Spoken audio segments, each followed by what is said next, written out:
Good morning everyone, welcome back. Welcome to civil services study.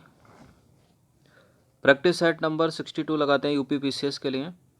61 test complete हो गए हैं, उनका कंटिन्यूसली रिवीजन कर डालिए। डिस्क्रिप्शन बॉक्स में लिंक है, प्लेलिस्ट बना रखा है, आप सब्सक्राइब कर सकते हो सिविल सर्विसेज स्टडी चैनल को। चलिए स्टार्ट करते हैं। तो क्वेश्चन नंबर 1 पर आ जाइए। मीराबाई किसके समकालीन थी बताइए। तुलसीदास, चैतन्य महाप्रभु, गुरु नानक या रामकृष्ण परमहंस। किसके समकालीन थी मीराबाई? चैतन्य महाप्रभु के। Option number B. तो चैतन्य महाप्रभु के समकालीन थी और कई बार बताया मीराबाई के बारे में। क्वेश्चन नंबर 2 पर आ जाइए। उड़ीसा में जो कोणार्क का मंदिर है उसका निर्माण किसने करवाया था? उड़ीसा में जो कोणार्क सूर्य देवता का मंदिर है उसका निर्माण किसने कराया था? राजा नरसिंह देव प्रथम ने। तो उड़ीसा में कोणार्क मंदिर का निर्माण जो है राजा नरसिंह देव प्रथम ने करवाया था। उड़ीसा मंदिर मुख्यतः भुवनेश्वर, पुरी एवं कोणार्क में है, जिसका निर्माण जो है 8वीं सदी से 13वीं सदी के मध्य हुआ।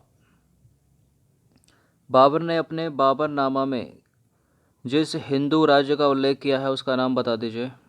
बाबर ने अपने बाबरनामा में जिस हिंदू राज्य का उल्लेख किया है उसका नाम क्या है? उसका नाम है विजयनगर। क्या है? विजयनगर। अब विजयनगर तो ऑप्शन में नहीं है, और कौन सा है? और है मेवाड़। तो इसका आंसर क्या हो जाएगा? Option number C. तो बाबर ने 1526 में फर्स्ट बैटल ऑफ पानीपत यानी पानीपत के प्रथम युद्ध में इब्राहिम लोदी को पराजित करके भारत में मुगल राजवंश की स्थापना की थी। बाबर ने तुर्की भाषा में लिखित अपनी आत्मकथा तुजुक ए बाबरी, दो चीज़ याद रखना है, तुजुक ए बाबरी कौन सी भाषा में लिखी गई है? तुर्की भाषा में लिखी गई है। क्या है? बाबर की आत्मकथा है। इसमें उसने 2 हिंदू राज्यों मेवाड़ और विजयनगर का उल्लेख किया है। क्वेश्चन नंबर 4 पर आ जाइए। निम्नलिखित में से कौन मध्यकालीन भारत के यशस्वी विधिवेत्ता थे? मध्यकालीन भारत का यशस्वी विधिवेत्ता कौन है? Vigyaneshwar. Vigyaneshwar option number A. तो देखिए विज्ञानेश्वर जो हैं वो मध्यकालीन भारत के यशस्वी विधिवेत्ता थे। इन्होंने मिताक्षरा नामक ग्रंथ की रचना की जो याज्ञवल्क्य के स्मृति पर टिका है, और जीमूत वाहन का एक नाम है। जीमूत वाहन ने दाय भाग नामक ग्रंथ की रचना की थी। ठीक है, तो यशस्वी विधिवेत्ता कौन है? विज्ञानेश्वर, मिताक्षरा के रचनाकार, और दाय भाग का रचनाकार कौन है? जीमूत वाहन। प्रश्न क्रमांक संख्या 5 पर आ जाइए। निम्नलिखित में से कौन सी पुस्तक बंगाली देशभक्ति की बाइबल मानी जाती है? बंगाली देशभक्ति की बाइबल कौन सी है? आनंद मठ। बंकिम चंद्र चटर्जी द्वारा रचित है ये। तो बंकिम चंद्र चटर्जी द्वारा रचित आनंद मठ को बंगाली देशभक्ति की बाइबल माना जाता है। क्वेश्चन नंबर 6 पर आ जाइए। कर्नाटक का युद्ध किन किन के मध्य लड़ा गया? इंपॉर्टेंट है, प्रश्न पूछ लिया था सीधा सीधा। कर्नाटक का युद्ध किन किन के मध्य लड़ा गया? अंग्रेजों और फ्रांसीसियों के मध्य। Option number A. तो कर्नाटक का युद्ध आंग्ल व फ्रांसीसी यानी अंग्रेजों और फ्रांसीसियों के बीच लड़ा गया। कर्नाटक युद्ध के नाम से 3 युद्ध लड़े गए, जिसमें अंततः जीते कौन? अंग्रेज ही जीते, फ्रांसीसी हार गए। महात्मा गांधी द्वारा रचित व्यक्तिगत सत्याग्रह आंदोलन में पहला सत्याग्रही कौन था? किसको चुना गया था प्रथम सत्याग्रही? अच्छा, पहला होगा तो दूसरा भी होगा कोई। तो पहले थे कौन? आचार्य विनोबा भावे, और दूसरे थे पंडित जवाहरलाल नेहरू। तो 17 अक्टूबर 1940 को व्यक्तिगत सत्याग्रह शुरू हुआ। पहले सत्याग्रह आचार्य विनोबा भावे थे और दूसरे थे जवाहरलाल नेहरू, जो आगे चल के बने भारत के प्रथम प्रधानमंत्री। क्वेश्चन नंबर 8 पर आ जाइए। 1922 में गांधी जी ने सत्याग्रह आंदोलन वापस ले लिया था। कौन सा सत्याग्रह?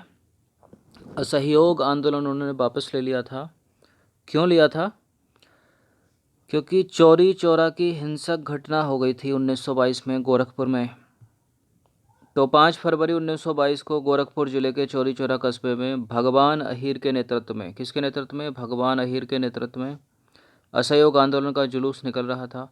पुलिस की बर्बरतापूर्ण पिटाई के फलस्वरूप उग्र जनता ने क्या किया? थाने को ही आग में झुलसा दिया, जिसमें हुआ क्या? 22 पुलिस वाले जिंदा जल गए।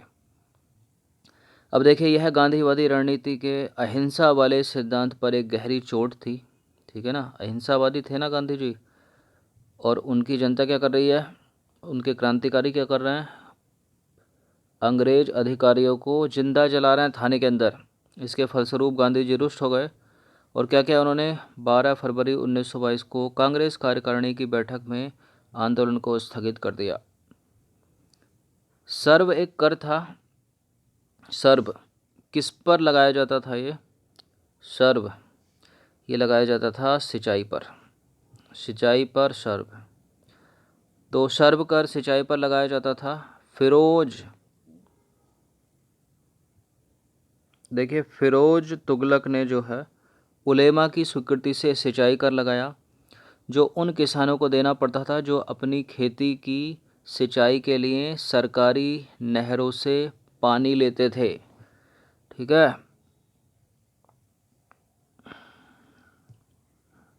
लगा सकते हैं, पिता ही तो था वो इसका। क्वेश्चन नंबर 10 पर आ जाइए। महाराष्ट्र में गणपति पर्व का श्री गणेश किया था। महाराष्ट्र में गणपति पर्व का श्री गणेश किसने किया था? बीजी तिलक, बाल गंगाधर तिलक ने। तो बाल गंगाधर तिलक जो हैं वो राष्ट्रवादी राजनीतिक पुरुष थे। उन्होंने गणेश पूजा 1893 में, शिवाजी उत्सव 1895 में प्रारंभ किए और इन उत्सवों के द्वारा वे जनमानस के जागरण का प्रयास करते थे। ये आसान सा प्रश्न है, रिपीटेड, हर एग्जाम में पूछा गया होगा। स्थानीय स्वशासन का जनक किसको कहा जाता है भारत में? बताइए। स्थानीय स्वायत्त शासन को किसने प्रोत्साहित किया था? लॉर्ड रिपन ने। तो भारत में स्थानीय स्वायत्त शासन को लॉर्ड रिपन ने प्रोत्साहित किया था। क्वेश्चन नंबर 12 पर आ जाइए। निम्नलिखित में से किसका सुमेल नहीं है? 1885 में इंडियन नेशनल कांग्रेस की स्थापना, 1905 में बंगाल का विभाजन, 1909 में मार्लेमेंटो सुधार, 1930 में असहयोग आंदोलन। 1909 में मार्लेमेंटो सुधार कई बार बताया होगा, अगर 1919 होता तो क्या? मोंटेग्यू चेम्सफोर्ड रिफॉर्म, बिल्कुल बंगाल का विभाजन लॉर्ड कर्जन ने किया था 1905 में। और इंडियन नेशनल कांग्रेस की स्थापना भी 1885 में हुई थी, ये भी करेक्ट है।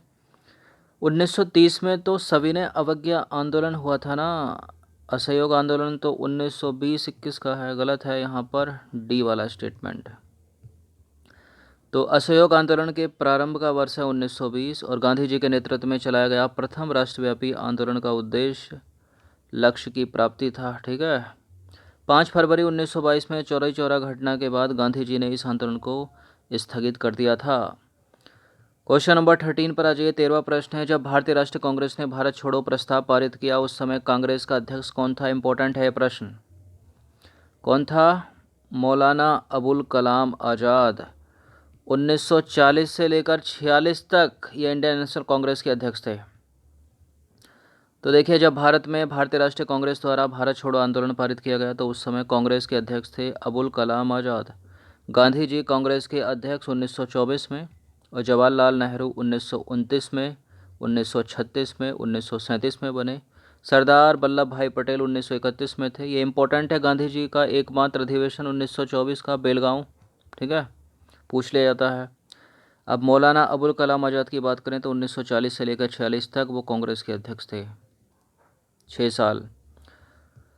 गांधी इरविन समझौता किस वर्ष हुआ था? गांधी और इरविन के बीच समझौता हुआ था 1931 में।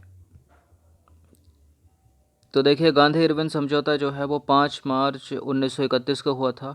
इसे दिल्ली समझौता के नाम से भी जाना जाता है। सविनय अवज्ञा आंदोलन की तीव्रता और प्रथम गोलमेज सम्मेलन की असफलता से ब्रिटिश सरकार ये भली भांति जान चुकी थी कि कांग्रेस का सहयोग जरूरी है और इस कारण उसने तेज बहादुर सप्रू और डॉक्टर जमकर को कांग्रेस एवं सरकार के बीच मध्यस्थता के लिए बुलाया। वायसराय लॉर्ड इरविन और महात्मा गांधी के बीच जो है 17 फरवरी 1931 को वार्ता शुरू हुई और अंततः 5 मार्च 1931 को यह समझौता हुआ। और मोस्ट इम्पॉर्टेंट है इसकी डेट, इन चीज़ों को एग्जैक्ट डेट के साथ याद रखिए, पूछा जाता है कि कौन कब हुआ या कालानुक्रम से जाने के लिए पूछ लेता है। Question number 15, Hindustan socialist Republican party या आर्मी गठित की थी? किसने गठित की थी? चंद्रशेखर आज़ाद ने। शामिल थे इसमें भगत सिंह भी। तो हिंदुस्तान सोशलिस्ट रिपब्लिकन पार्टी की स्थापना हुई थी 10 सितंबर 1928 को दिल्ली के फिरोजा कोटला ग्राउंड में।